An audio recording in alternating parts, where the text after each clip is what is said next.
ताकद भगवान गौतम बुद्ध, रयतेचे स्वराज्य निर्माण करणारे छत्रपती शिवाजी महाराज, घराघरापर्यंत शिक्षण पोहोचवणारे राष्ट्रपिता क्रांती महात्मा ज्योतिबा फुले,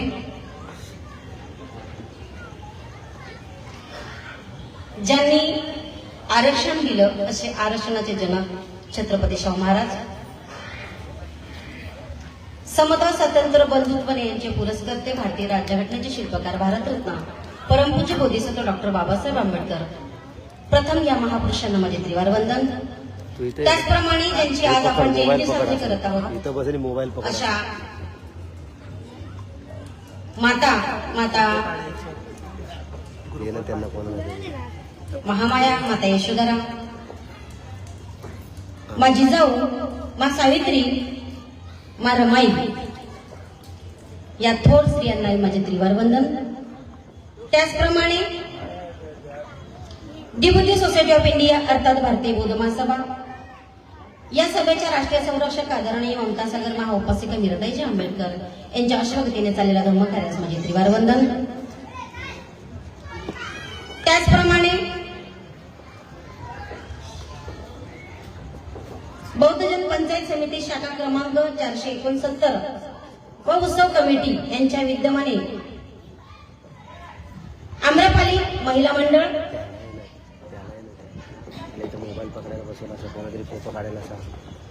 आणि भीमनगर नवशक्ती क्रीडा मंडळ विचार मंच, धम्मदेसना बुद्ध विहारच्या वतीने आपण हा त्रिगुणी उत्सव छान पद्धतीने आपण साजरा करत आहोत.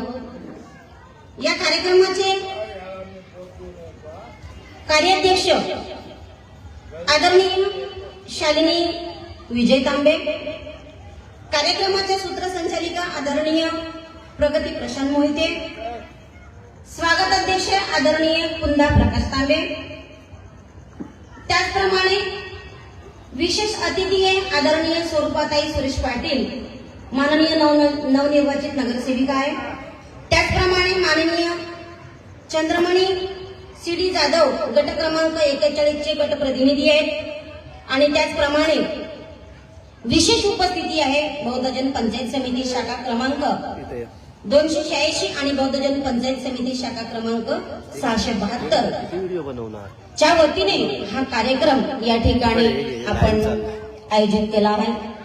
आणि मला या ठिकाणी आमंत्रित केलं त्याबद्दल आम्रपाली महिला मंडळाचे आणि संपूर्ण या ठिकाणी उपस्थित असलेले सर्व बौद्ध उपासक उपासिका बालमित्र आणि मैत्रिणी या सर्वांना माझा आदराचा जय भीम. जय भीम, जय भीम, जय भीम. जय भीम करायचं आहे. जर समोरून कोणी जय भीम करते तर आपला आवाज अजून जोरात झाला पाहिजे, कारण जय भीम आहे तर आपली ओळख आहे. जय भीम नाही तर काही नाही, म्हणून जय भीम खूप करणं गरजेचं असतं. काही हरकत नाही. आपण या ठिकाणी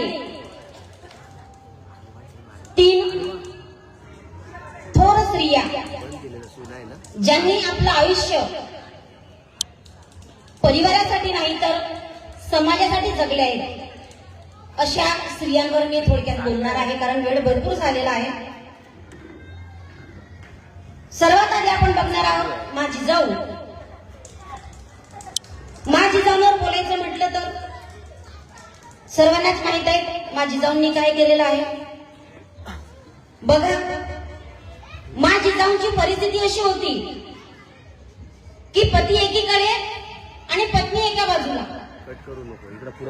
पत्नीवर मुलांची जबाबदारी आणि पती लढत आहे स्वराज्यासाठी, कारण त्यावेळीची परिस्थिती अशी होती. आणि त्या परिस्थितीमध्ये मा जिजाऊंनी बघा कशा पद्धतीने आपली धुरा त्यांनी त्या ठिकाणी सांभाळलेली आहे. आपल्यासारखी जर स्त्री त्या ठिकाणी असती तर आपण आपल्या नशिबाला जोर दिला असता. पती जवळ नाही म्हणून रडत बसलो असतो, पती लक्ष देत नाही म्हणून कुरकुर केली असती, भांडण केलं असतं, वाद केला असता. पण मा जिजाऊंनी तसं केलं नाही. तर मा जिजाऊंनी ज्या मुलांना जन्म दिला त्या मुलांना संस्कार टाकणं ही माझी जबाबदारी आहे. माझी जाऊ शिवाजी महाराजांना सोन्याच्या पाळण्यामध्ये झोपून झुला घालवत बसल्या असत्या, लाड करत बसल्या असत्या.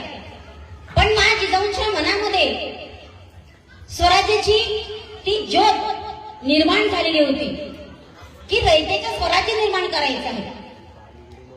मग कसं निर्माण करायचं? तर मग मी ज्या बाळाला जन्म देत आहे,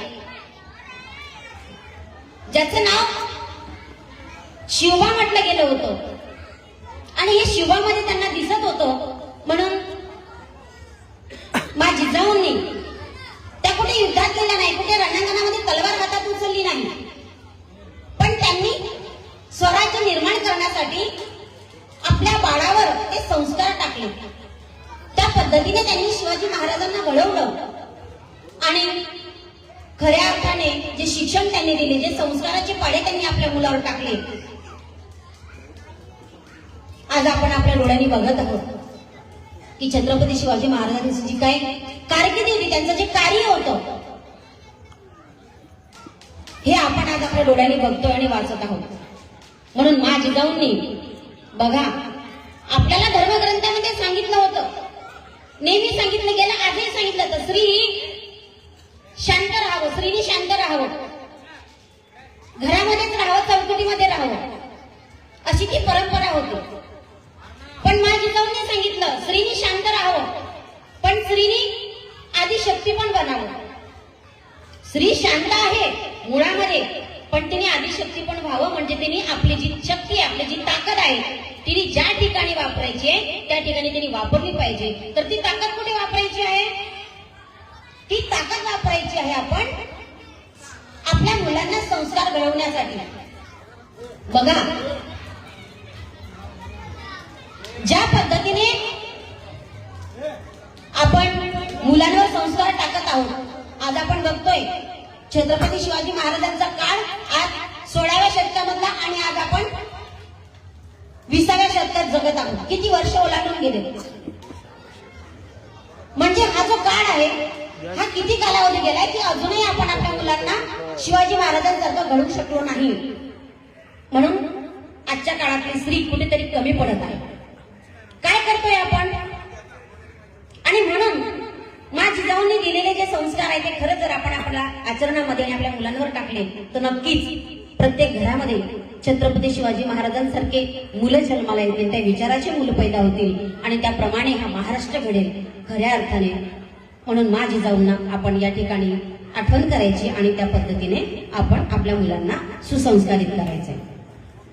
माझ्या जिजाऊंचा काळ गेला, त्यानंतरला माता सावित्रीबाईंचा काळ.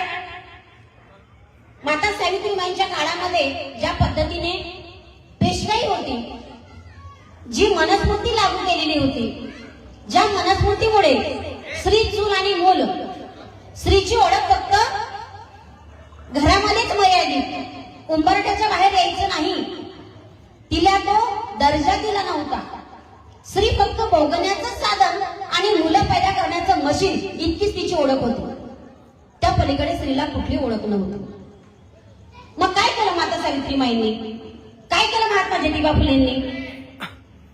आणि म्हणून त्यांनीही तो विडा उचललेला होता की ज्या पद्धतीने स्त्रीला तुच्छ समजलं जात आहे, अस्पृश्य मानलं जात आहे, पशुपेक्षाही तिला हीन गणलं जात आहे, या स्त्रीला कुठेतरी मानाचं स्थान मिळावं, तिने मान उंच करून जगावी, तिलाही स्वातंत्र्य आहे, तिलाही अधिकार आहे आणि ते अधिकार बहाल करावे.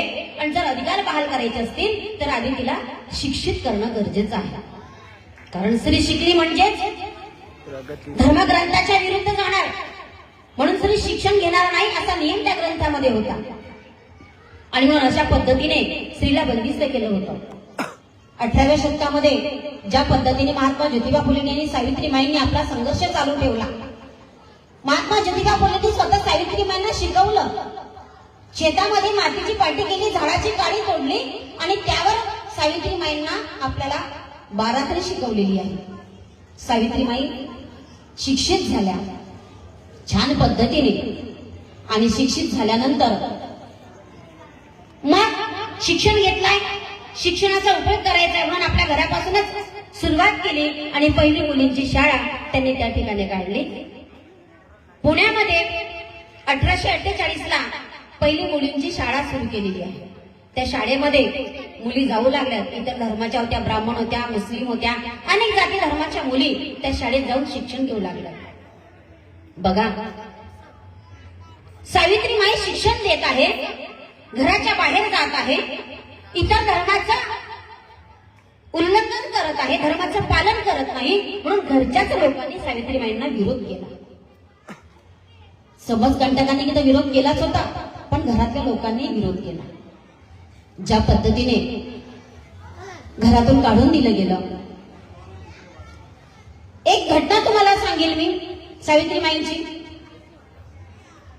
त्यांना मुलबाळ नव्हतं. लग्नाला बरीच वर्ष झाली, मुलबाळ झालंच नाही. रोज महात्मा ज्योतिबा फुलेंचे आईवडील त्यांच्या मागे तगादा लावायचे.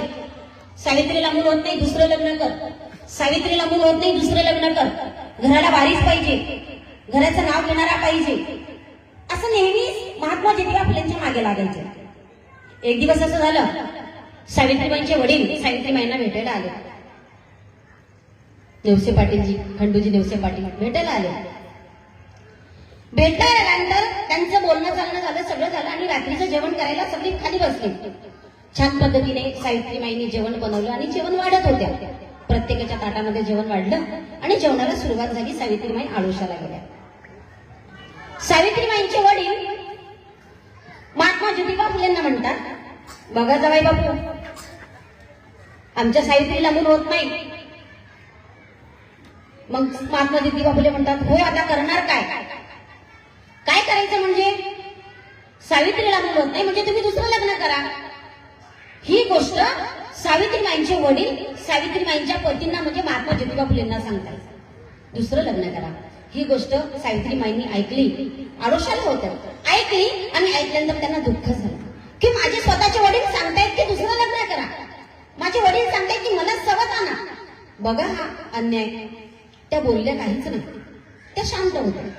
जेवण वगैरे आटापली, सगळं झालं आणि सगळं झाल्यानंतर सगळे झोपायला गेले. सावित्रीबाईंनी जेवण केलं नाही, चेहरा उतरलेला होता, नाराज होत्या. झोपायला गेले आणि त्या कुशीवर तोंड करून त्या फुसफुस रडत होत्या.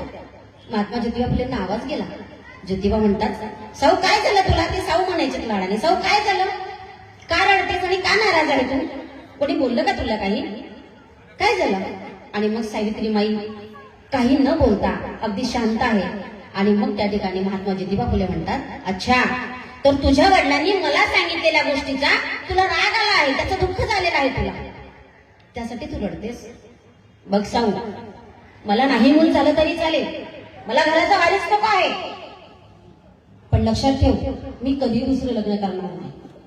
कोणी किती काही म्हटलं तरी मी दुसरं लग्न करणार नाही आणि तुला सवत आणणार नाही, मला अपेक्षा नाही. अगं समाजात तर आपली मुलं आहेत, ज्या मुलींना आपण शिक्षण देतात, ज्या मुलींसाठी आपण करणार आहोत, हीच आपली मुलं आहेत, यांनाच आपण सुसंस्कारित करायचं आहे. मग आपल्याला मुलं जन्मालाच काय घालायची काय गरज आहे? सावित्रीबाईंच्या मनातलं ते काढलं आणि काही दिवस निघून गेले. पुन्हा एक दिवस आला आणि महात्मा ज्योतिबा फुलेंच्या वडील पुन्हा त्यांच्या मागे लागले. बाहेर निघालेत आणि बाहेर निघताना म्हणतात, ए बाबा थांब, काय तुमचं काय चाललं आहे? किती दिवस चालणार असं? आम्हाला नातवाचं तोंड बघायचंय. महात्मा या ठिकाणी सांगत आहे, आता तू दुसरं लग्न कर. त्यांचे वडील म्हणतात, ज्योतिबा दुसरं लग्न करायचंय. महात्मा ज्योतिबा फुले म्हणतात, ठीक आहे, तुम्ही म्हणता तर मी लग्न करायला तयार, काही हरकत नाही, लग्न करूया. तुम्हाला नातवाचं तोंडच बघायचं ना, नातू हवाय ना तुम्हाला, ठीक आहे, मी दुसरं लग्न करायला तयार आहे. पण एक गोष्ट करायची, मला आणि सावित्रीला डॉक्टरांकडे न्यायचं. डॉक्टरांचा चेकअप झाल्यानंतर, डॉक्टरांनी तपासणी केल्यानंतर डॉक्टरांनी जर सांगितलं की सावित्रीमध्ये दोष आहे, सावित्री आई बनू शकत नाही, तर मग मी दुसरं लग्न करायला तयार. ठीक आहे, सावित्रीला जर मूल झालं नाही, होत नाही असं जोपर्यंत डॉक्टर सांगत नाही तोपर्यंत मी दुसरं लग्न करणार नाही. आणि जर त्याच ठिकाणी जर डॉक्टरांनी सांगितलं की ज्योतिबामध्ये दोष आहे, ज्योतिबा वडील बनू शकत नाही, तर तुम्ही सावित्रीचं दुसरं लग्न करून देणार आहात का?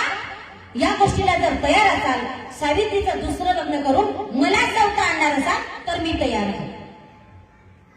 बघा त्यांचे उत्तर कशी होती आपल्या आईवडिलांना देण्याची. स्त्रीला सवत बघितली, पुरुषाला सवता पाहिला का आजपर्यंत? नाही बघितला. आणि ही होती पुरुष प्रधान संस्कृती. आणि या पुरुष प्रधान संस्कृतीला कुठेतरी तिलांजली द्यायची आहे, कुठेतरी नष्ट करायचंय, उद्ध्वस्त करायचंय. आणि म्हणून हा लढा महात्मा ज्योतिबा फुले आणि सावित्रीमाई एकत्र येऊन लढत होत्या. सावित्रीमाई खरंच त्या ठिकाणी म्हणून त्यांनी सांगितलेलं आहे की अंधश्रद्धा पाळू नका. सावित्रीमाईने सांगितले की जर मूल होत नसेल तर कुठल्या देवाधर्माला जाऊ नका, कुठे नवस करू नका, कुठे साहस करू नका. कुठेच काही होत नाही. जोपर्यंत स्त्री पुरुष एकत्र येत नाही तोपर्यंत मूल होणं हे अटळ आहे. आणि म्हणून कुठल्याही अंधभक्तीमध्ये तुम्ही आहारी जाऊ नका. आणि म्हणून महात्मा ज्योतिबा फुले सावित्रीमाई त्या ठिकाणी म्हटल्या, महात्मा ज्योतिबा फुले म्हणतात, साऊ मला नाही मूल झालं तरी चालेल, पण मी तुला कधीही माझ्यापासून दूर करणार नाही, मला तू गरजेची आहे. अशा पद्धतीनं मान सन्मान. बघा एवढा विश्वास त्या ठिकाणी दोघांचा पती पत्नीचा एकमेकावर होता. आणि अशा पद्धतीने सावित्रीमाईने खऱ्या अर्थाने सगळ्यांना माहित आहे कशा पद्धतीचं जीवन जगले आहे, किती त्रास सहन केला.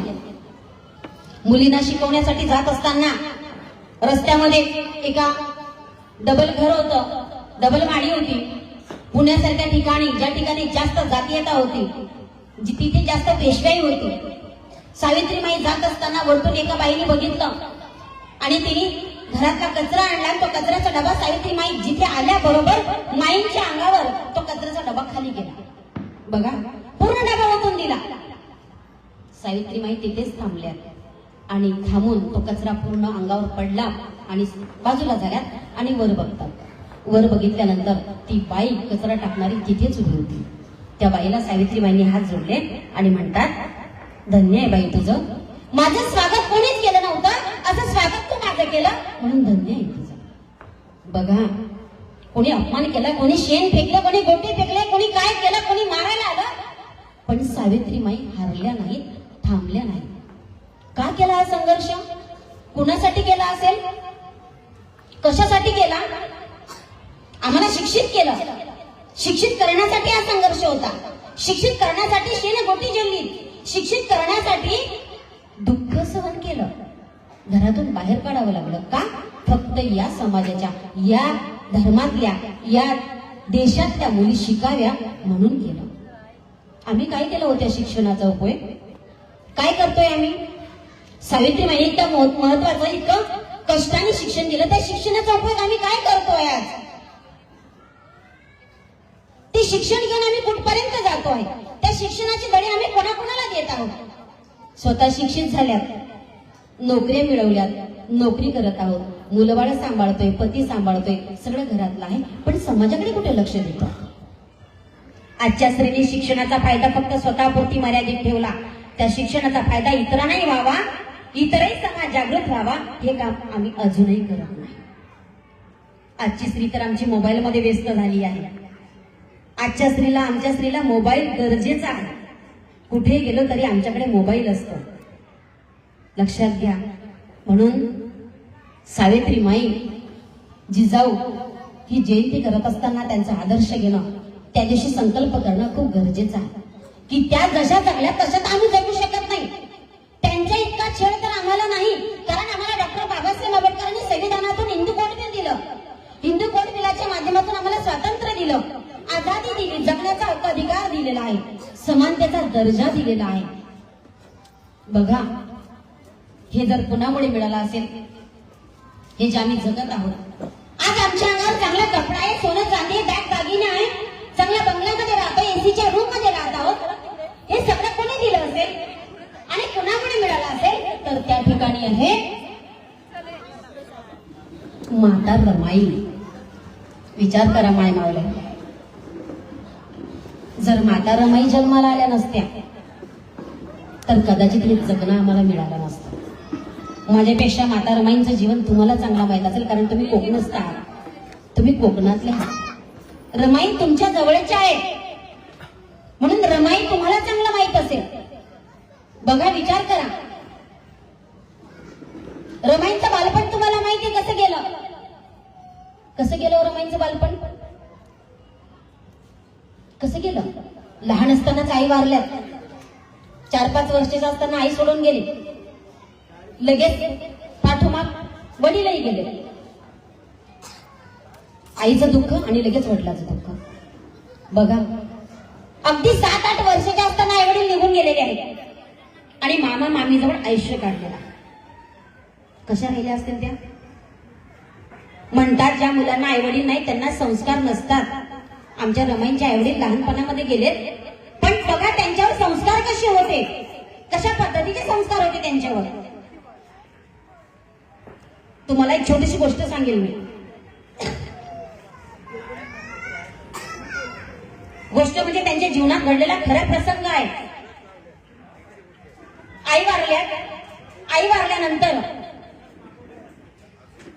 आई आजारी असतात आणि रमाई आई कशा पद्धतीने काम करते ते सगळं काम आईकडनं शिकून घेतलेलं होतं. कारण आई आजारी असायच्या म्हणून रमाई आईंना बाजूला करायच्या आणि स्वतः ते काम करायचं. 5 ते 6 वर्षात रमाईंनी चूल पेटवायची, भात शिजवायचा, डाळ शिजवायची, सडासारवण करायचं, आईला प्रत्येक कामात मदत करायची. हे करत असताना एक दिवस शेजारच्या काकींनी रमाईंना आवाज दिला. आवाज दिल्यानंतर रमाई धावत गेल्यानंतर रमाई म्हणतात, काकी काय काम आहे, काय झालं? काकी म्हटल्या, बेटा मला बरं नाही ग, जरा माझ्या मुलाबाळांना डाळ भात शिजून देते का? रमाईने लगेच चूल पेटवली आणि डाळ भात शिजून दिला. लगेच डाळ भात शिजून दिला आणि जेवण बनवलं आणि रमाई परतायला लागल्या. रमाई परतत असताना त्या काकीने काही त्यावेळेचे ज्याला डबो पैसा म्हटला जात होता ते एक पैसा रमाईच्या हातावर ठेवला. रमाईने ते पैसे घेतले आणि घरी आल्या आणि घरी आल्यानंतर आपल्या आई समोर उभ्या राहिल्यात. आईला म्हणतात, बघ आई माझ्या हातात काय आहे? आई म्हणते, काय माझ्या लेकीच्या हातात काय आहे? बघू माझ्या लेकीच्या हातात काय आहे. रमाई हात उघडतात तर हातात पैसे असतात. आई म्हणते, बेटा पैसे कोणी दिले, कुठून आणले? रमाई म्हणतात, आई शेजारच्या काकींना बरं नव्हतं म्हणून त्या काकींनी मला बोलवलं आणि म्हटले की माझ्या मुलाबाळांना डाळ भात शिजून दे. ते मी डाळ भात शिजून दिला. डाळ भात शिजून दिल्यानंतर जेवण बनवून दिलं आणि मी परत येत असताना त्या काकीने पैसे दिले. रमाईंना आई म्हणते, बेटा काय केलंस तू, काय केलंस? जा आणि पैसे परत करू नये आणि यापुढे लक्षात ठेव, जो दुःखामध्ये असेल, जो अडचणीत असेल, त्याला मदत करत असताना त्याचा मोबदला कधीच घ्यायचा नाही, अपेक्षा कधीच करायची नाही. दुःखी त्याला साथ द्यायची आहे, मदत करायची आहे, त्याला आधार द्यायचा आहे, पण मोबदला कधीच घ्यायचा नाही. म्हणून रामू जा बेटा आणि त्या काकींचे पैसे परत करू नये. रमाई ती मूठ बंद करतात आणि तशाच मागच्या पावली काकींकडे परत जातात आणि काकींना पैसे परत करतात. परत येताना मनामध्ये ती गाठ बांधतात. आईने सांगितलेली गोष्ट आहे, या दुःखितांचा सहारा बनायचा आहे, या दुःखितांना आधार द्यायचा आहे, या दुःखितांना त्यांचे अधिकार द्यायचे आहे. ही गोष्ट मात्र लक्षात ठेवतात आणि त्या पद्धतीने त्या मोठ्या होतात, त्या विचारधारेने मोठ्या होतात की दुःखितांना मदत करायची आहे, जो अडचणीत आहे त्याला बाहेर काढायचं आहे, सहारा द्यायचा आहे. ही गोष्ट मात्र मनात घेऊन मोठ्या होतात आणि म्हणता रमाईची आई मरण पावतात. आई मरण पावली, वडील पण आजारी असतात, त्यांनाही आजार असतो. म्हणता एक दिवस वडील कामाला गेले. आई वारल्यानंतर भाकरी कोण बनवणार म्हणून रोज रमाईंकडे पीठ द्यायचे आणि ते पीठ घेऊन रमाई शेजारच्या काकींकडे जायच्या आणि शेजारच्या काकी भाकरी करून द्यायच्या रोज. असं कितीतरी दिवस झालं. एक दिवस रमाई भाकरींचं ते तांदळाचं पीठ घेऊन त्या शेजारच्या काकींकडे गेल्या आणि फक्त उभ्या राहिल्या, बोलल्या काहीच नाही, ताट घेऊन उभ्या होत्यात. ती काकी रमाईंना खालीवर बघतात आणि काय म्हणतात माहित आहे? काय म्हटले? काय ग, तुमच्या भाकरी करण्याचा ठेका घेतलाय का? मी रोजच भाकरी करून देऊ का? मी ठेका घेतलाय का भाकरी करण्याचा? मीच भाकरी करून देऊ? रमाई डोळ्यात पाणी येतं. ते तांदळाचं पीठ तसंच परत घेऊन घरी येतात आणि तशाच बसतात, बोलत काहीच नाही. म्हणता संध्याकाळी घरी वडील येतात. कामावरून वडील आले, फ्रेश झाले आणि आता जेवण करायचं आहे म्हणून लेकीला आवाज दिला, लेकी आता आपण जेवण करू, चाल बरं पोरी, तू काकींकडनं भाकरी करून आणल्या ना? रमाई एक शब्दही बोलल्या नाही, शांत उभ्या राहिल्या. बाबा वाट बघतायत, आता जेवण आणेल, मग जेवण आणेल, आता जेवायला बसू. रमाई शांत आहे. बाबा म्हणतात काय झालं, जेवण नाही करायचं? रमाईच्या डोळ्याला धारा लागल्या, रमाई रडू लागल्या. रडत असताना बाबा म्हणतात काय झालं? बघा काय झालं म्हटल्याबरोबर रमाईने तक्रार केली नाही, चुगली केली नाही, चाडी केली नाही, कंप्लेंट केली नाही, पण बाबाला फक्त एका शब्दात म्हणतात, बाबा मी यापुढे काकींकडे भाकरी करायला जाणार. बघा काकींचं नाव सांगितलं नाही, चुगली केली नाही, चाडी केली नाही. इतके संस्कार रमाईंवर त्या वयामध्ये पडलेले होते की कुणाची निंदानालाची करायची नाही, चाडी करायची नाही, चुगली करायची नाही. पण एका शब्दात बाबांनी समजून घेतलं आणि लेकीला जवळ घेतलं आणि बाबाही रडू लागले आणि लेकही रडते. लेक बाबाला म्हणते, बाबा तुम्हाला पण आईची आठवण आली ना? मला पण आईची आठवण येते. सांगा ना त्या देवाला, कारण तेव्हा मरणाचा अर्थ कळलेला नव्हता. मरण म्हणजे माहित नव्हतं. मरण म्हणजे देवाच्या घरी जाणं हाच अर्थ समजलेला होता. म्हणून छोटीशी रामू आपल्या वडिलांना म्हणते, बाबा सांगा त्या देवाला आपल्या आईला खाली पाठव ना, आता किती दिवस त्याच्या घरी ठेवतो? बाबा सांगा ना. कारण मरण समजलेलं नव्हतं, मरणाचा अर्थ कळलेला नव्हता. आणि म्हणून बाबांना विनंती करते की बाबा त्या देवाला सांगा ना आपल्या आईला पाठव. बघा तो दिवस निघून गेला. काही दिवस गेले. काही दिवस गेल्यानंतर एक दिवस बाबा घरी होते आणि त्या दिवशी बाबांनी ठरवलं आज भाकरी करायच्या. भाकरी करायला चूल पेटवली. गौरा, शंकर, रमाईंची लहान बहीण भावंड, काही आपल्या एरियातली लहान लहान मुलं वरांड्यामध्ये खेळत होती, मस्ती करत होती. कारण ते वय होतं त्यांचं खेळण्याचं. रमाईने वाटत होतं मी पण खेळायला जावं, मी पण यांच्यासोबत खेळावं. पण बाबा भाकरी बनवणार आहे आणि मी जर बाबांजवळ बसली नाही तर मला भाकरी करायचं येणार नाही. म्हणून मला बाबांजवळ बसून भाकरी शिकायची. बघा सगळी बाहेर खेळतायत, कानावर गोंधळ येतोय, मन विचलित होतंय, जावा खेळायला. पण लक्ष सगळं भाकरीकडे आहे. बाबा तांदळाच्या पिठामध्ये पाणी टाकतात, भाकरीचा गोळा बनवतात आणि त्या भाकरीच्या पिठातून, त्या गोळ्यातून रमाई थोडासा गोळा आपल्या हातात घेतात आणि हातावर गोलगोल फिरवतात आणि छोटीशी भाकरी बनवतात हातावर. छोटीशी ती भाकरी गोलगोल बनवली आणि आपल्या बाबाला दाखवतायत. बाबा बघा मी भाकरी बनवली. बाबा म्हणतात माझी लेक किती गुणाची, किती छान भाकरी बनवली माझ्या लेकीने, किती सुंदर भाकरी बनवली. भाकरी बनवली म्हटली, बाबा कौतुक करत आहे आपल्या लेकीचं. ते कौतुक बघता बघता, ऐकता ऐकता रमाई मागे पुढे न विचार करता तवा तापलेला आहे लाल लाल आणि रमाई ती भाकरी घेतात आणि भाकरी तव्यावर, भाकरी सोबत हातही टाकला. हात काढतात माहित नाही म्हणून त्या तव्यावर भाकरी सोबत हातही टाकला गेला आणि जसा हात भाजला, भाजल्याबरोबर जोरात आई म्हणून किंचाळल्या. आईला आवाज दिला. आईची आठवण झाली. आईची आठवण झाली आणि त्या ठिकाणी म्हणतात तो हात बघितला धोत्रेंनी. हात अगदी भाजून निघालाय, कोमल नाजूक खेळायचा हात, तो पूर्ण भाजून निघाला. बाबाचं काळीच फाटलं. माझ्या लेकीचा हात भाजला. त्यांना खूप दुःख झालं, खूप रडले. रमाई तर कासावीस झाल्या, कारण तो त्रास त्यांना सहन होत नव्हता, बोलू शकत नव्हत्या, फक्त रडणं सुरू होतं. आईची आठवण मात्र क्षणोक्षणी येत होती. आईची कमी भासत होती. म्हणता म्हणता त्या रात्री आईंनी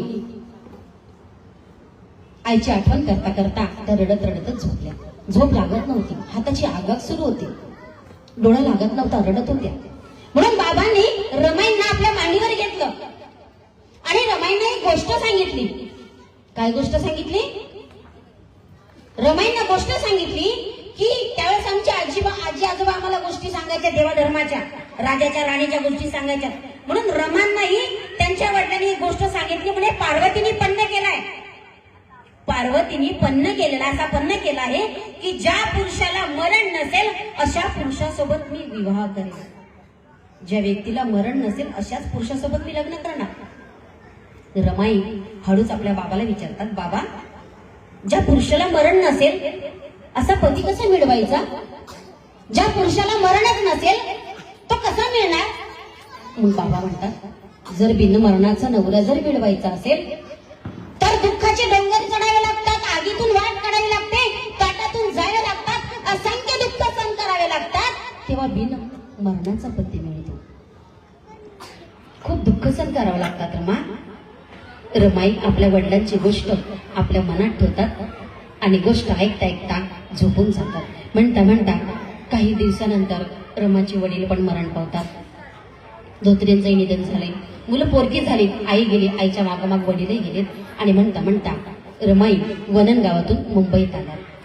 गौरा, शंकर आणि रमाई आपल्या वलनकर मामासोबत त्या मुंबईला आल्या. म्हणता म्हणता मुंबईत राहू लागल्यात. मुंबईत राहत असताना रमाईचं वय झालं. मामांना काळजी वाटू लागली. आता वय वाढत आहे, कारण त्यावेळेस 7, 8, 9 वर्षाची मुलगी झाली म्हणजे लग्न करणं ही मोठी जबाबदारी होती. त्या काळामध्ये लहान वयातच लग्न केली जायची. म्हणून वलनकर मामांनाही काळजी वाटली.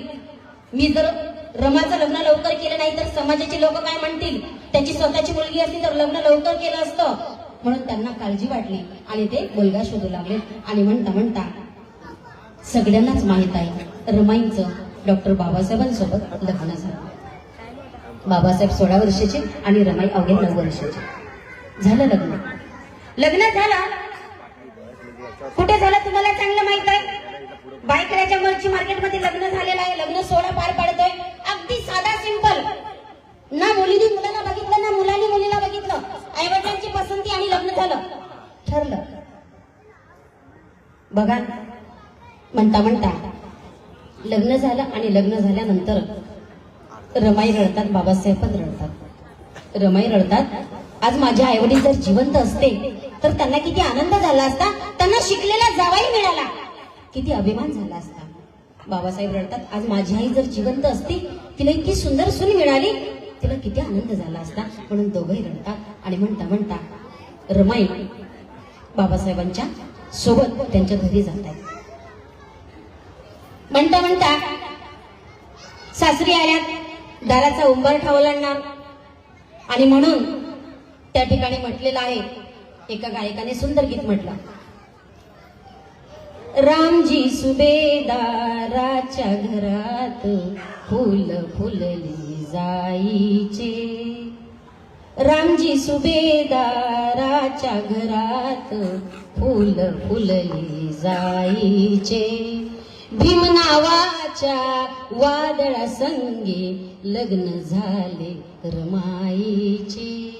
बघा भीम नावाचं वादळ, जे वादळ भारतातच नव्हे अख्ख्या विश्वात गाजणार होतं, अशा वादळासोबत रमाईचं लग्न झालं. अवघ्या 9 वर्षामध्ये त्या संसाराला सज्ज झाल्या, तयार झाल्या.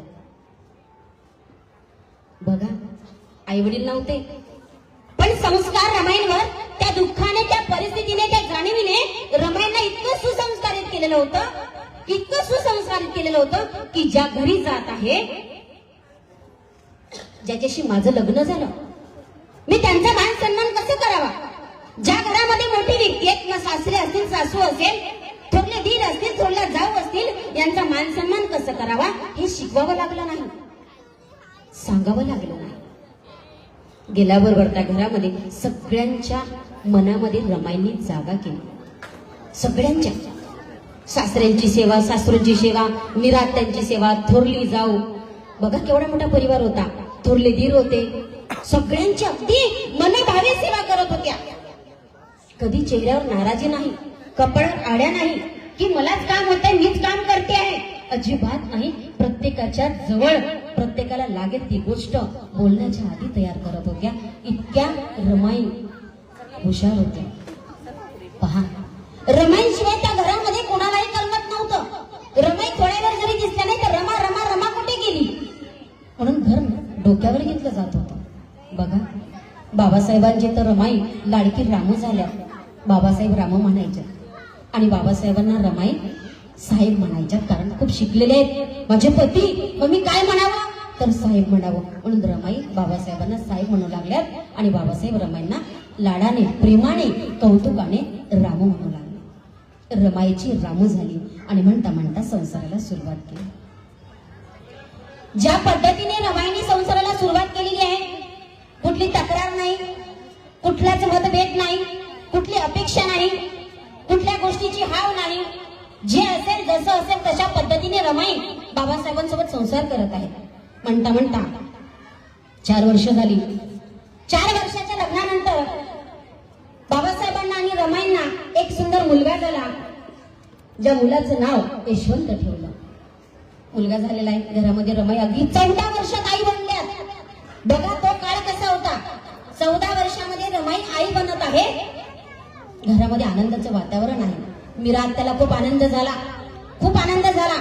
माझ्या भिवाला मुलगा झाला, माझी रामू आई झाली.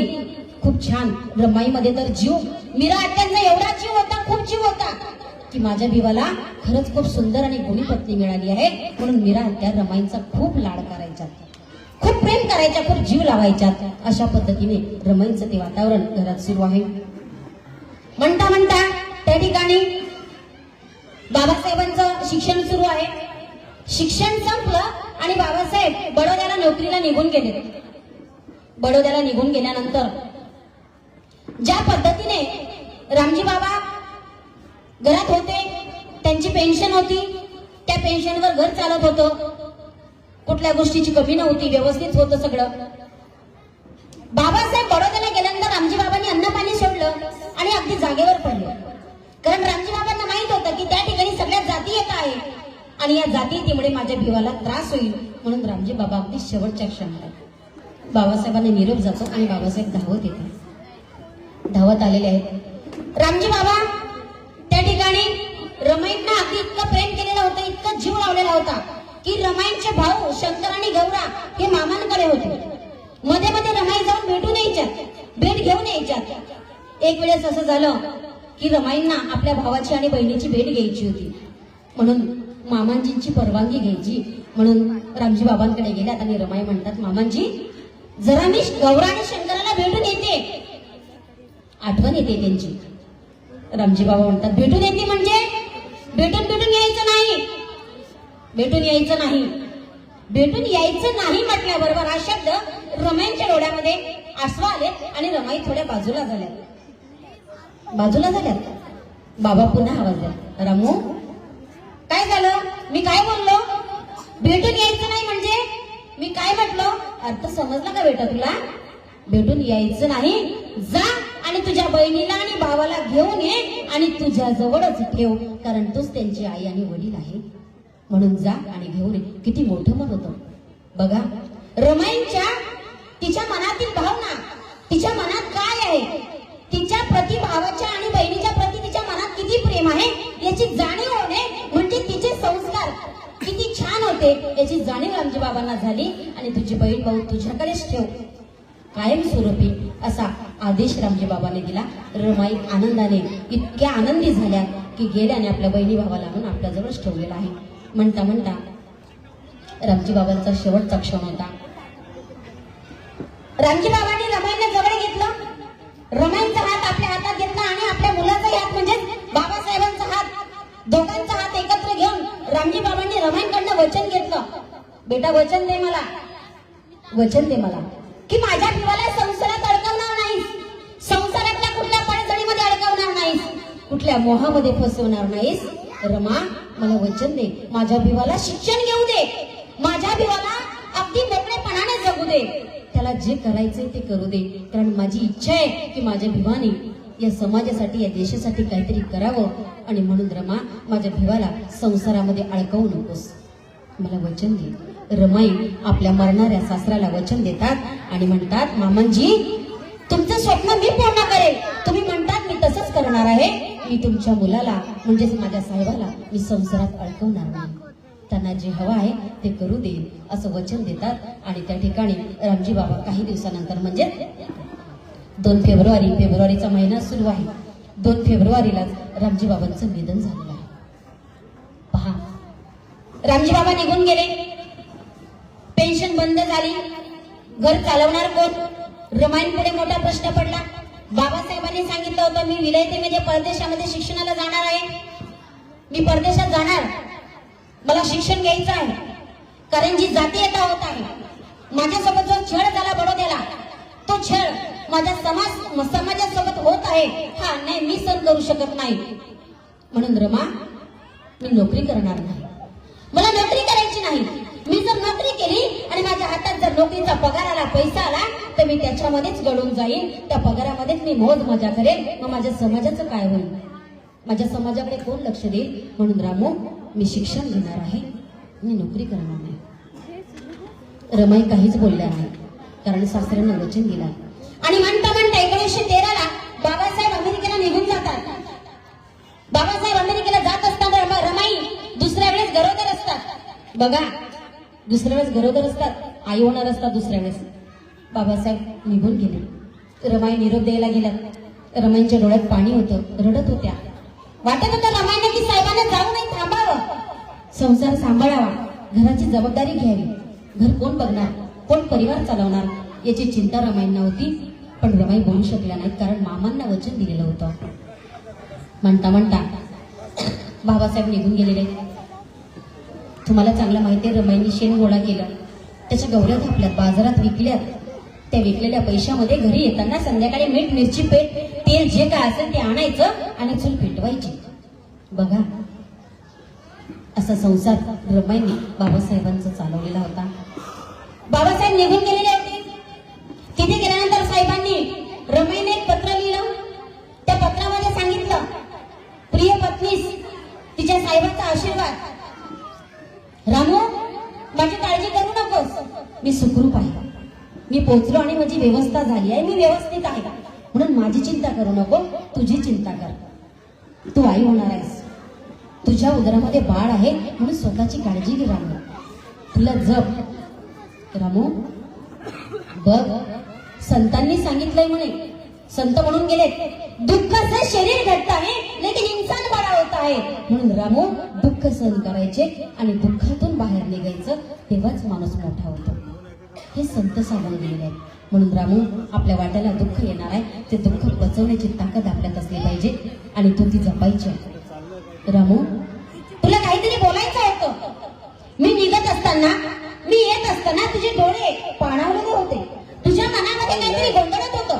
तुझ्या मनावरचे शब्द मुखात आले होते आणि मुखातून बाहेर पडणार, पण तू पडू दिले नाही. ते शब्द मुखातून बाहेर आले नाहीस रामू. तुला काय बोलायचं होतं? काय बोलायचं होतं तुला? तुला काय वाटलं? तू बोलली नाही म्हणजे मला समजलं नाही? तुझ्या मुखातून ते शब्द बाहेर पडले नाही म्हणजे मला कळलं नाही? रामू, जरी तुझ्या मुखातून शब्द बाहेर निघाले नाही, पण तुझे डोळे माझ्यासोबत बोलत होते. तुला जे बोलायचं होतं, मी ते तुझ्या डोळ्यात वाचत होतो. तुझे आसरा मला सांगत होते, तुझी तळमळ होती की साहेबांनी जाऊ नये, साहेबांनी शिक्षणाला जाऊ नये परदेशामध्ये. कारण साहेब गेले तर हा संसार कोण चालवेल, या घराची जबाबदारी कोण घेईल, हे घर कोण बघणार, कोण चालवणार, कोण कमवणार, कोण पैसा आणणार, हे प्रश्न तुझ्या पुढे होते रामू. पण तू बोलू शकली नाहीस. तुला काय वाटतं, तू बोलली नाही म्हणजे मला समजलं नाही? रामू, मला माफ कर. काय करू मी? मी जेव्हा या समाजाचा विचार करतो, या समाजाचं चित्र माझ्या डोळ्यापुढे येतं, तेव्हा रामू, मी अस्ताव्यस्त होतो ग, बेचैन होतो मी, अगदी काळीच वाटतं माझं. काय करावं रामू? तुला माहित आहे, म्हणतात देव आहे, देव चमत्कार करतो, देवाच्या चमत्काराने सगळं मिळतं, देवाला जे मागितलं ते देतो असं म्हणतात.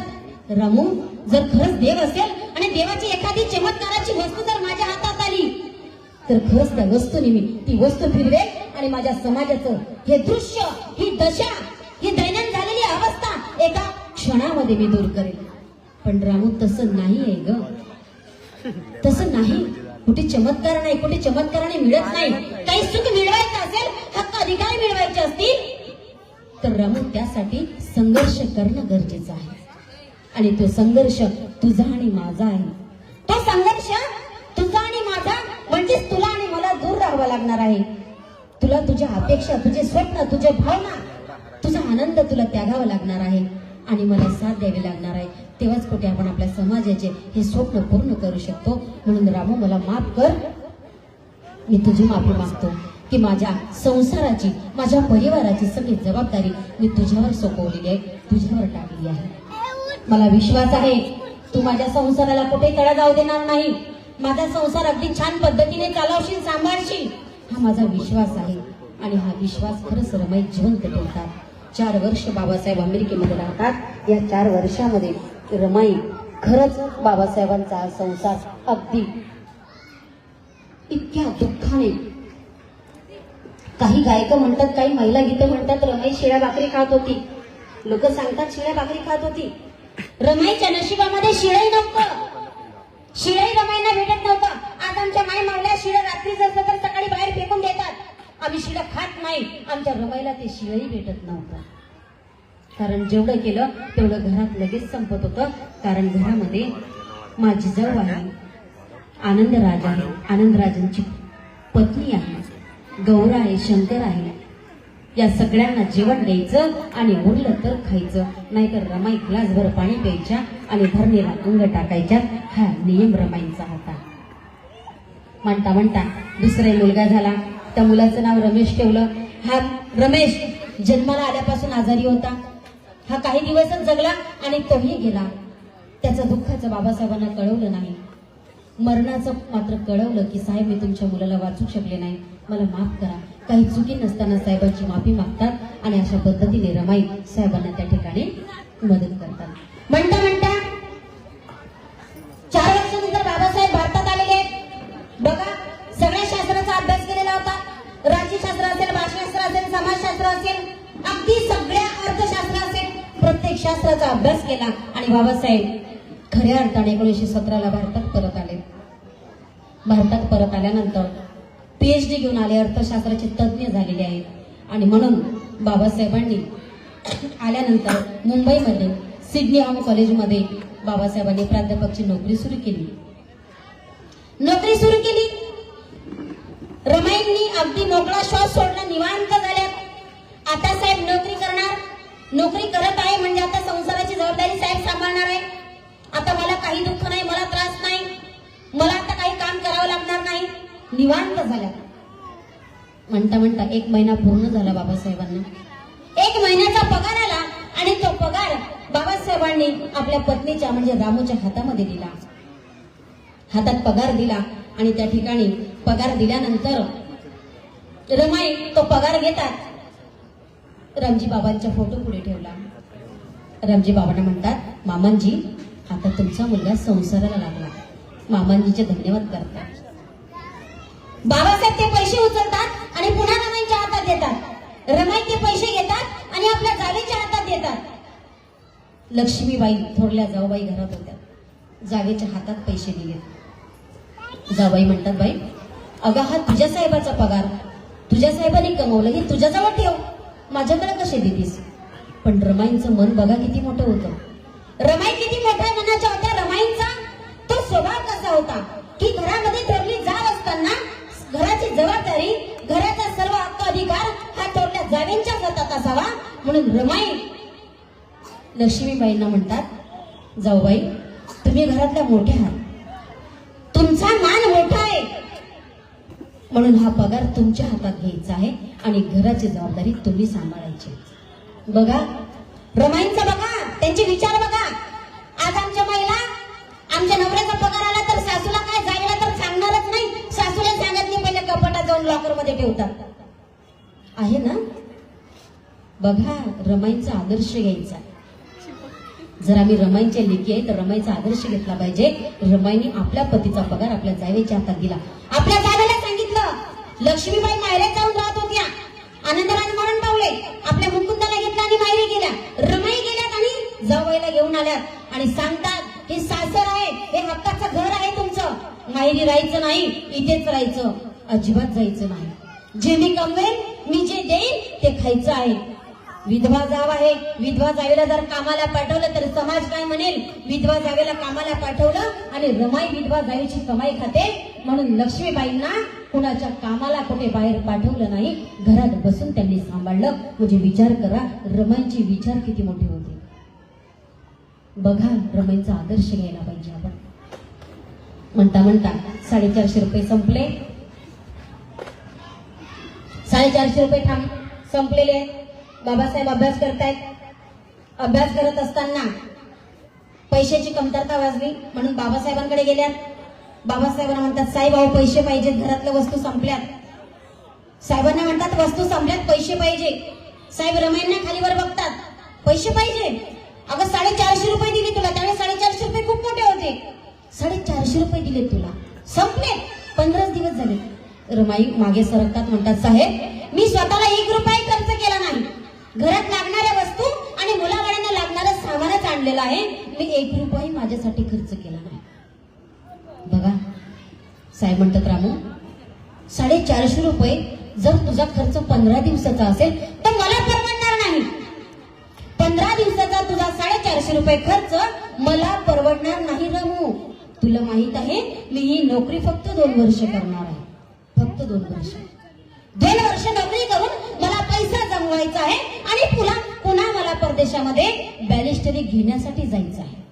मला पुन्हा शिक्षण घ्यायचं आहे आणि या शिक्षणासाठी मला पुन्हा पुढे हात पसरायचा नाही आणि कोणाची मदत घ्यायची नाही. स्वतःच्या खर्चाने मला ते शिक्षण घ्यायचं आहे. म्हणून रामू मी ही नोकरी फक्त 2 वर्ष करून पैसा जमवणार आहे.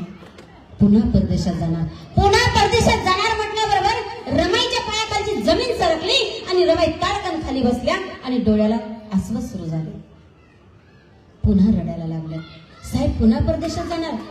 पुन्हा ते 4 वर्ष आठवली. पुन्हा मागचा इतिहास आठवला. ते चित्र डोळ्यापुढे आलं. साहेब शिक्षणाला जाणार म्हणजे मला पुन्हा तेच काम करावं लागणार. पुन्हा संसाराची जबाबदारी मीच घ्यायची. पुन्हा मीच सांभाळायचं. रमाई अगदी चिंताव्यस्त झाल्या आणि म्हणता त्या ठिकाणी रमाईला बाबासाहेब सांगतायत, मायमाऊल्या विचार करा. बघा त्या दिवशी कॅल्क्युलेशन करून दिलं, हिशोब करून दिलं साहेबांनी. कसा दिला माहित आहे? माणसाने आपला बिछाना बघून पाय पसरावी. आपण बिछाना जो टाकतो आपली चादर जी आहे ना ते बघून पाय लांब करावे. रामू आजपासून लक्षात ठेव, आपली परिस्थिती बघून माणसाने खर्च करावा. लक्षात ठेव, आपली परिस्थिती काय आहे ते बघून लक्षात ठेवायचे आणि मग खर्च करायचे. रामू माणसाने खाऊन मातावा पण फेकून कधीच मातू नये. जेवढं लागतंय तेवढं जेवण बनवायचं. त्या दिवसापासून साहेबांनी सांगितलं किती भाकरी होईल, किती भाजी होईल, किती भात होईल, मातीच्या पेट्या किती महिन्याला वापरल्या जातील हे सगळं नियोजन साहेब रामूला सांगतात आणि रामू फक्त ऐकतायत आणि डोळ्याला धारा सुरू आहेत. रामू आवाडाव्या खर्च करू नकोस. पोटाला मारायचे. हे बघ आपण जेव्हा पोटाला मारणार तेव्हा जे आपले लेकरं बाळं पोटभर खातील. अगं आपला समाज या देशातला जो शोषित पीडित आहे, ज्याला वंचित केलेला आहे, ज्याला अधिकारापासून दूर ठेवलेला आहे, या समाजाला, या माणसाला, या लेकाला, या लेकीला जर सुखात जगवायचं असेल, त्याला पोटभर अन्न द्यायचं असेल तर रामू तुला आणि मला पोट मारावं लागणार आहे. म्हणून लक्षात ठेव, जेवढं लागतं तेवढंच बनव आणि बचत करण्याचं शिकायचं आहे. हे साहेब रमाईंना शिकवतायत. रमाई शांत बसून ऐकतायत. म्हणता रमाई विचारात गुंतून गेल्या. पुढल्या महिन्यापासून साहेबांनी रमाईला फक्त 50 रुपये दिले. फक्त 50 रुपये. या 50 रुपयात महिना चालवायचा, कसं चालवायचं आहे तुझं तू ठरवायचंय. यापुढे 1 रुपया मिळणार नाही. बघा आमच्या रमाई, आम्ही म्हणतो आमच्या रमाई शिकलेल्या नव्हत्या. आम्ही लोकांना सांगतो आमच्या रमाई शाळेत गेल्या नाही, अनाडी होत्या. आम्ही वारंवार बघतो आणि ऐकतो व्हिडिओवर, पण हे चुकीचं आहे. आमच्या रमाई अनाडी नव्हत्या. त्या शाळेत गेल्या नव्हत्या, पण अर्थशास्त्र त्यांना चांगलं माहित होतं. अर्थशास्त्राच्या त्या पहिल्या आपण त्यांना आदर्श म्हटलं पाहिजे. अर्थशास्त्र कसं माहित आहे? 50 रुपये दिले जायचे. त्या 50 रुपयामध्ये महिन्याचे 30 दिवस आहे, तर त्या 30 दिवसाच्या 30 पुड्या 1.5 रुपयाची 1 पुडी तयार करायची. त्या 30 पुड्या तयार करायच्या आणि त्यातले राहिलेले 5 रुपये बचत करायच्या, त्या बाजूला ठेवायच्या. दिवसाला फक्त 1.5 रुपया खर्च करायचा, त्याच्या व्यतिरिक्त खर्च करायचा नाही. हे अर्थशास्त्र आमच्या रमाईंचं होतं. विचार करा. आणि ते वाचलेले 5 रुपये रमाई साचवत गेल्या, बचत करत गेल्या. अशा पद्धतीने रमाई बाबासाहेबांचा संसार अगदी छान पद्धतीने करत आहेत. म्हणता त्या ठिकाणी 2 वर्ष संपले. बाबासाहेब परदेशात जाण्याची तयारी करत आहेत. बाबासाहेब जाण्याची तयारी करत आहेत. तयारी सुरू आहे. म्हणता रमाईच्या मनामध्ये घालमेल सुरू आहे. रमाई विचार करतायत, साहेबांना काही झालं तरी जाऊ द्यायचं नाही. खूप झालं आता, मी हारले, मी थकले. मनामध्ये विचार येत आहेत त्यांच्या, थकले मी आता संसार सांभाळून. म्हणून साहेबांना म्हणतायत, साहेब कुठली तयारी आता? बस झालं साहेब, खूप झालं, माझ्याकडनं होत नाही आता, मी थकले. कारण तेवढ्याच काळामध्ये 2 वर्षामध्ये इंदू नावाची मुलगी झाली आणि इंदू नावाची मुलगी मरण पावलेली होती. मी थकले, मला होत नाही. आता तुम्ही जाऊ नका, संसार सांभाळा. तुमची पत्नी, तुमचे मुलं, संसार तुमचा. आता तुम्ही जबाबदारी घ्यायची आहे. त्या दिवशी थोडासा वाद झाला आणि बाबासाहेब रागामध्ये आपल्या अभ्यास रूम मध्ये निघून गेले. रमाई मात्र एका कोपऱ्यामध्ये रडत बसल्या. साहेबांसोबत थोडासा वाद केला आणि रागात बसल्यात, रडत बसल्या. संध्याकाळ झाली, मुलं जेवली नाहीत, उपाशी झोपली. लक्ष्मी जाऊबाई उपाशी झोपल्या, सगळे उपाशी झोपले. रमाई मात्र एका कोपऱ्यात रडतात. रडता रडता विचार करतात, मी का भांडले असेल आणि कशासाठी भांडले? भांडण्याचं कारण काय होतं? स्वतःला प्रश्न करतायत, मी का भांडले, कशासाठी भांडले आणि भांडण्याचं कारण काय होतं? स्वतःला प्रश्न विचारतायत. मी भांडायला नको होतं साहेबांना, माझं चुकलं, स्वतःची चुकी कळली, माझं चुकलंय कुठेतरी. आणि म्हणून विचार करतात, मी काय करत आहे? साहेबांना थांबून मला काय मिळणार? मी साहेबांना का थांबवत आहे हा प्रश्न त्यांच्या पुढे आला. आणि म्हणतात, जो विद्युत प्रवाहाप्रमाणे प्रकाशित होण्याचा प्रयत्न करतो आहे त्याला अंधार घालण्याचा प्रयत्न करते. जो पाण्याच्या वेगाने धावण्याचा प्रयत्न करतो त्याला बांध घालण्याचा प्रयत्न करत आहे. जो आपले पंख पसरून आकाशामध्ये गरुड जेट घेण्याचा प्रयत्न करतो त्याचे पंख छाडण्याचा प्रयत्न करत आहे. मी साहेबांना का थांबवते? मला काय मिळणार आहे आणि कशासाठी? म्हणून रमाईंना स्वतःची चुकी कळली. रमाई ताटकन उठतात आणि साहेबाच्या अभ्यासाच्या रूम मध्ये जातात. दरवाजा उघडला, आवाज आल्याबरोबर साहेब दाराकडे बघतात आणि रामला म्हणतात, रामू जा बरं जेवण करून घे, मला जेवायचं नाही, मला भूक नाही, मला वाचन पूर्ण करायचंय, जा आणि तू जेवण कर. रमाई अजून थोड्या पुढे जातात. पुन्हा बाबासाहेब म्हणतात, रामू जा जेवण कर, तू जेवायलाच बोलायला आली ना मला, जा जेवण कर. रामू म्हणतात, नाही साहेब, मला माफ करा, मला माफ करा साहेब, माझं चुकलं, मी तुमच्यासोबत भांडायला नको होते, मी वाद करायला नको होता साहेब, खरंच माझं चुकलं, मला माफ करा. साहेब म्हणतात, तू कधी भांडलीस माझ्यासोबत? अभ्यासामध्ये विसरून गेले साहेब. रामू काय बोलली काय नाही सगळे विसरले. साहेब म्हणतात, रामू काय झालं, कधी भांडले तू माझ्यासोबत आणि तू कशाची माफी मागतेस? काय केलंस तू? काहीच नाही केलं. ती पुन्हा बाबासाहेबांना पाणवलेल्या डोळ्याने पुन्हा पुढे जाते आणि पुन्हा रमाई म्हणतात, साहेब मला खरंच माफ करावं, मी भांडायला नको होते तुम्हाला. साहेब उठतात आणि साहेब रामूजवळ जातात आणि रामूला हात जोडतात. म्हणतात, रामू अगं तू कशाला माफी मागतेस? माफी तर मी तुझी मागितली पाहिजे, माफी मी मागितली पाहिजे. तू तुझ्या जागेवर योग्य आहेस, तू तुझ्या जागेवर योग्य आहे. कारण प्रत्येक स्त्रीला वाटतं ज्या पुरुषासोबत माझं लग्न झालं आहे त्या पुरुषाने संसार सांभाळावा, नोकरी करावी, नोकरी करून पत्नीच्या हातामध्ये पगार द्यावा, संसाराची प्रत्येक गोष्ट त्यांनी सांभाळावी. हे प्रत्येक पत्नीचं स्वप्न असतं, हे तुझंही स्वप्न आहे. तुलाही वाटते तुझ्या साहेबांनी सगळ्या जबाबदाऱ्या पार पाडाव्या. तुझं चुकत नाही रामू, चुकतो तो मी आहे, म्हणून मला माफ कर. रामू तू तुझ्या जागेवर योग्य आहे. बघा दोघं एकमेकाची माफी मागतात आणि म्हणता म्हणता रमाई म्हणतात, साहेब आज ठरवायचं. काय ठरवायचं? म्हणतात, आज संसार रथ आहे, संसार रथाची दोन चाकं पती आणि पत्नी आहे. आपला संसार रथ, या रथाची दोन चाकं तुम्ही आणि मी आहे. नाण्याच्या दोन बाजू असतात म्हणतात, ती एक नाण्याची बाजू तुम्ही आणि मी आहे. साहेब आज ठरवायचं. काय ठरवायचं? बघा रमाईंचं मन बघा, माय मावळे हो. रमाई काय म्हणतात तिथे? रमाई म्हणतात, साहेब तुम्ही जगायचं समाजासाठी आणि मी जगेल तुमच्या संसारासाठी. साहेब तुम्ही जगायचं या लेकरांसाठी आणि मी जगेल तुमच्या संसारासाठी. तुमच्या संसारातली पडझड मी तुमच्या समोर येऊ देणार नाही, कुठली तक्रार मी तुमच्या पुढे येऊ देणार नाही. साहेब मी आज तुम्हाला वचन देते, तुम्ही जा आणि बिनधास्त शिक्षण घ्या. साहेब तुम्हाला जे करायचं ते करा, पण या आपल्या समाजाला, या आपल्या लेकरांना, या लेकीबाळींना तुम्ही बाहेर काढा. एवढं बोलतात आणि त्या ठिकाणी दोघंही बाहेर जातात, जेवणाच्या रूम मध्ये जातात, सगळ्यांना उठवतात प्रेमाने. सगळ्यांना उठवल्यानंतर पुन्हा सगळे एकत्र जेवण करतात आणि जेवण आनंदात केल्यानंतर साहेब आपल्या रूम मध्ये, अभ्यासाच्या रूम मध्ये जातात. अभ्यासाच्या रूम मध्ये गेले, रमाई पण गेल्या. बघा माय मावला हो, आम्ही तरी आमचा पती दिवसभर बाहेर असतात तर पूर्ण रात्र आम्ही आमच्या पतीजवळ असतो. रमाईंना कधीतरी एखादी रात्र साहेबांच्या सानिध्यामध्ये मिळायची, एखादा क्षण रमाई साहेबांच्या सानिध्यामध्ये घालत होते.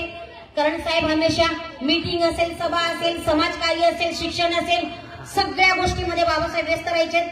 कधीतरी एखादा प्रसंग यायचा आणि ती रात्र रमाईच्या वाटेला आली म्हणून रमाई साहेबांच्या रूम मध्ये जातात आणि साहेब वाचन करतात. बघा, रमाई उठतात आणि मागच्या भिंतीला एक खिडकी असते, त्या बाईकड्याच्या डबक चाळीमध्ये जी रूम होती त्या खिडकीजवळ जातात आणि गोंधळ ऐकत असतात. साहेब म्हणतात, रामू काय ऐकते तिथे, काय आहे? रमाई बाबासाहेबांना म्हणतात, साहेब जरा इकडे या बरं, बघा बरं काय ऐकायला येते. साहेब उठतात आणि खिडकीजवळ जाऊन उभे राहतात. काय रामू इथे काय दिसते? अंधार आहे पाठीमागे, काय दिसत आहे तुला, तू काय बघते? साहेब बघायचं नाही, ऐकायचं आहे. साहेब कान लावतात तर साहेबांना ऐकायला येतं गोंधळ चालू आहे. साहेब म्हणतात रामूला, रामू काहीतरी गोंधळ येतोय ग, काहीतरी होतंय तिथे. साहेब नीट ऐका. साहेब पुन्हा नीट ऐकतात तर त्या ठिकाणी भांडण सुरू आहे, शिवीगाळी सुरू आहे. कोणीतरी व्यक्ती आपल्या पत्नीला मारत आहे, कोणीतरी शिवीगाळी आपल्या मुलाबाळांना देत आहे. हा गोंधळ ऐकला तो. रमाई काय म्हणतात, साहेब बघा तुम्ही 4 वर्ष अमेरिकेला होतात ना, तुमची आठवण आली की मी या खिडकीमध्ये उभे राहायचे, अस्ताव्यस्त व्हायचे मी तुमच्या आठवणीने, तेव्हा इथे जाऊन उभे राहायचे आणि हा कान सांगायचे. साहेब एक कानावर शब्द यायचे, तुम्ही सगळं करा या देशासाठी, या लेकरासाठी, या समाजासाठी, या मानवासाठी तुम्ही सगळं करा, पण सगळ्यात आधी एक गोष्ट करा साहेब, या देशातली दारू बंद करा. कारण हा जो मारतो आहे हा दारू पिलेला आहे, तो आपल्या पत्नीला मारत आहे, आपल्या मुलाबाळांना मारत आहे, आपल्या आई वडिलांना शिवीगाळी करत आहे. साहेब जर आपल्या मुलींचे संसार जर सुखात करायचे असतील तर आधी या देशातली दारू बंद करा. बघा रमाईचे विचार. बाबासाहेब रमाईंकडे बघतात आणि हात जोडतात आणि म्हणतात, रामू अगं तू माझ्यापेक्षा हुशार आहे, मी तर फक्त पुस्तकाचं वाचन करतो, पण तू या मानवाच्या मनातलं, समाजातलं तू किती वेधात आहे, किती वाचन करत आहे, तुझं लक्ष किती केंद्रित आहे ग समाजाकडे. बघ रामू तू खरंच महान आहेस. बाबासाहेब रमाईंना आपली प्रेरणा समजत होते, प्रेरणास्थान समजत होते. रमाई बाबासाहेबांना एक एक विचार द्यायच्या आणि बाबासाहेब त्या पद्धतीने कार्य करायच्या. म्हणून माय मावले हो,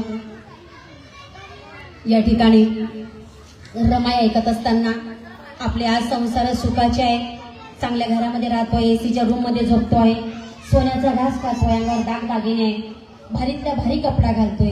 हे जर कोणी दिलं असेल आणि कोणाची देण असेल तर फक्त माता रमाईमुळे आहे. जर माता रमाईने त्याग केला नसता तर कदाचित तुम्ही आम्ही अशा नटलो नसतो.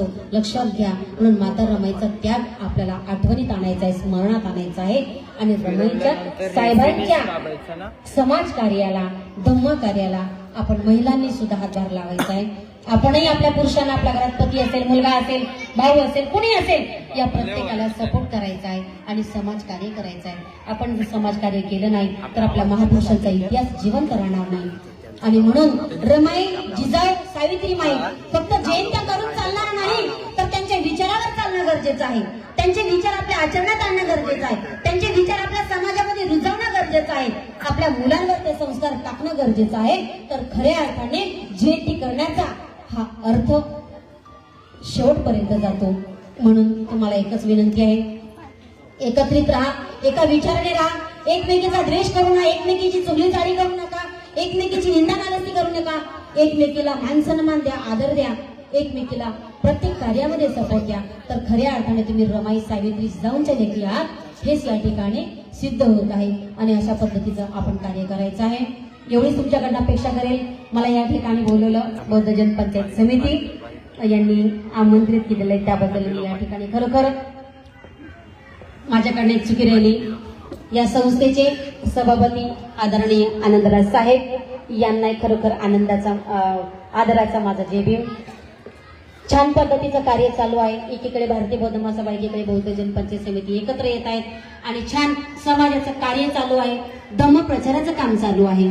खरंच असंच जर राहिलं तर नक्कीच आपण कुठेतरी आपला विजय होईल आणि खऱ्या अर्थाने आपण बाबासाहेबांच्या त्या विचारांना, त्या स्वप्नांना कुठेतरी एकत्र आणण्याचा, आकार देण्याचा प्रयत्न करू, एवढीच या ठिकाणी संकल्पना करते.